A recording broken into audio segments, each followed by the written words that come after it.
Bom, e uma exposição que passou por Campinas chamou a atenção para um problema de saúde que tem bastante incidência, o câncer coloretal.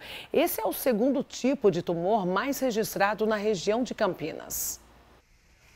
O intestino gigante tem 20 metros de comprimento e 2,5 de largura.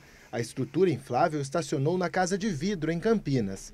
A exposição, organizada pela Associação Brasileira de Prevenção de Câncer do Intestino, já percorreu mais de 60 cidades pelo Brasil. O objetivo é alertar sobre as principais enfermidades que podem afetar o intestino grosso, como hemorroida, pólipo e câncer. A retocolite ulcerativa é uma doença inflamatória, autoimune, e ela acomete a parede do vaso no reto, principalmente. Ela pode também, no seu porção descendente do intestino e o reto, principalmente. Você vai ter o sangramento junto com fezes e dor abdominal. Como que é a melhor maneira de se tratar dessa doença? Alimentação de frutas, você tem que ter uma alimentação rica em fibras e ingestão de muita água. Aqui a gente tem a ilustração do pólipo, né? Ele é basicamente uma atipia celular. O que é essa atipia celular? É uma multiplicação que não deveria existir. Ele tem essa forma para fora do intestino, correto? Por isso é importante a gente sempre realizar esse exame preventivo, que é a colonoscopia. Na colonoscopia, quando nós temos esse diagnóstico de pólipos, quando é enxergado pelo médico, é necessário a gente retirá-lo e sempre fazer a biópsia para ver se é benigno ou maligno. Para evitar tumor. Para evitar a possível tumoração, que conforme o tempo, por exemplo, mesmo sendo um benigno e a gente não faz esse diagnóstico, ele pode evoluir para um maligno e virar um câncer. Thaís e as filhas participaram do projeto e foram para casa com mais informações sobre os cuidados com a saúde. Às vezes é uma coisa muito subjetiva para quem não estuda, não é da área, né? Mas assim fica bem mais concreto para a pessoa entender. Eu acho bem bacana esse tipo de exposição, assim, tipo de interação, né? Mais fácil entender assim, porque quando você vai ao médico, ele explica, nossa, você fica tentando imaginar, mas quando você vê assim, você fala, poxa, o médico falou um dia, então é assim. Talvez não seja tão igual, mas pelo menos é meio parecido. A gente tem uma luz ali, né, do entendimento, né?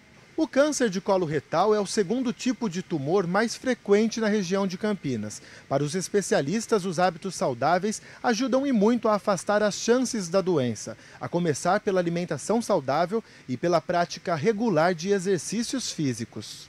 Então, a prevenção é extremamente importante, né? Porque você está falando de evitar o diagnóstico de um câncer. Então, o que a gente pode fazer para evitar desenvolver um câncer no futuro?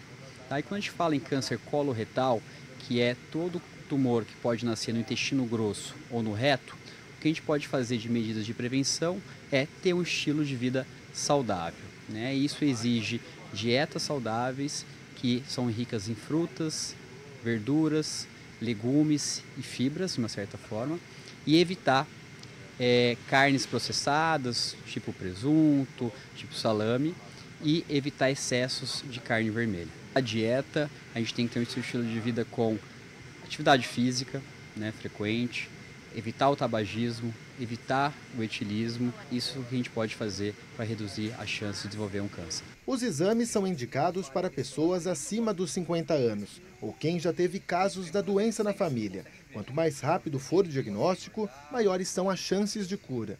Uma é fazer o diagnóstico precoce no paciente que tem sintomas, né? Então, quando a gente fala em sintomas do câncer, a gente está falando de dor abdominal, sangramento nas fezes, perda de peso sem uma causa aparente. Nesses casos, esse paciente tem que fazer um exame para investigar, né? E muitas das vezes, os exames que a gente utiliza na prática é o sangue oculto nas fezes ou a colonoscopia. Por um outro lado, a gente pode fazer o exame de rastreamento, que são exames numa população saudável, para a gente fazer um diagnóstico precoce. Então, nesses casos, a recomendação do Ministério da Saúde é, a partir dos 50 anos, se você não tem nenhum fator de risco a mais, realizar o sangue oculto nas fezes ou a colonoscopia para esse diagnóstico precoce.